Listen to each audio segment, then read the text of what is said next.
On est à la place de la République à Paris. C'est pour Nuit debout. Ce soir, ce week-end, on fait une soirée. Je suis venue pour les 30e jour d'occupation de la République. On est venu pique-niquer. 100 jours, forcément, on fatigue.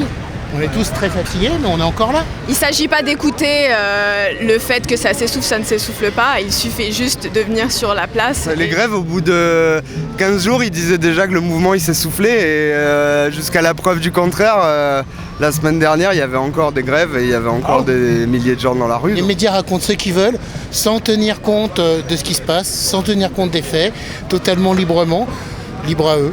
Nous, on continue. C'est de la désinformation.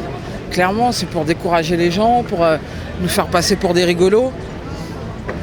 Mais non, on est là. La preuve, petit brunch du samedi midi, entre nuit de boutistes. On est bien. La loi travail, c'est juste une bataille. Il y a une guerre qui est avec un spectre un peu plus large, je pense. Le carburant du militant, c'est des petites victoires, des évolutions. Mais on n'a pas eu. Donc on continue à nous mobiliser sur beaucoup de sujets, au-delà de la loi travail. C'était la loi travail et son monde, ce n'est pas que la loi travail. C'était un point de départ, la loi travail. Il y a d'autres choses qui se construisent à côté. On va essayer de continuer, on verra bien. De toute façon,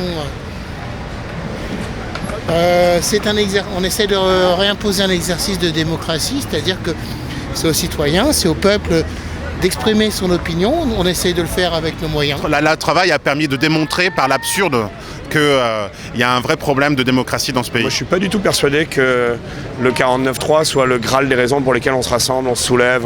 On a un peu rien à foutre. On est longtemps après le constat que le système ne marche plus et on s'organise joyeusement. Là, c'est une pause, on reprend des forces, on se remobilise, on se prépare, on s'organise. Mais les vacances, tout le monde va partir au bord de la mer, à la montagne. Et puis en septembre, on est là. Regarde une charge de CRS. Ils courent un peu, ils reviennent un peu en arrière, ils prennent confiance en eux, ils se coordonnent et ils attaquent. On prend un peu de recul et on s'y reprend mieux déjà. Et puis on essaye de trouver les moyens de ramener tous les copains qui sont un peu partis pour différentes raisons. Ouais, tout au long de l'été, il va y avoir des gens qui vont se rassembler, qui vont se retrouver. Ce que je trouve, c'est que ce phénomène Nuit debout, il a quand même provoqué des rencontres, réveiller certaines personnes. Et ça, c'est important.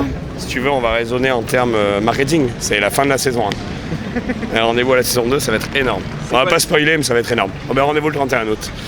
Ça va être beau. Et je pense que l'été d'urgence devrait permettre que le 31 août, on ne retrouve pas exactement la France qu'on a laissée non plus sur la première saison martienne. Ouais, mais tout à l'heure, on a discuté avec un RG qui est venu se présenter en nous disant que normalement, les RG ils doivent se présenter.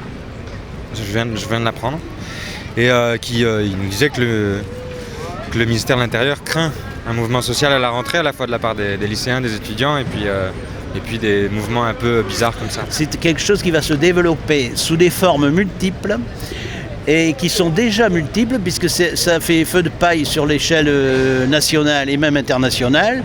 Et donc si c'est une émergence, ça signifie qu'on entre dans un nouvel espace social, artistique et scientifique. Et donc c'est une bombe conceptuelle. On en veut et on sera là jusqu'aux élections et on sera là après les élections dans des collectifs, dans des magazines, dans des fanzines, dans des associations, dans des ZAD, dans des TAS, dans des squats qu'on aura ouverts et qui seront des extensions de Nuit debout. Ça c'est Nuit debout, ici, et ça c'est TINA, c'est-à-dire l'économie de marché. Nuit debout, c'est le contraire, et Nuit debout attaque TINA. Dans la nature, il y a de la couleur partout. Il y a les fleurs, il y a les arbres, il y a les fruits, il y a tout. Alors qu'en ville, tout est gris, tout est triste. Donc on vient juste ramener la nature à l'intérieur des villes. Il y a des gens qui racontent que Nuit debout est une fable. Moi, je veux bien, mais une fable. Les fables de La Fontaine n'étaient pas que des fables, c'était aussi des leçons politiques. We got it.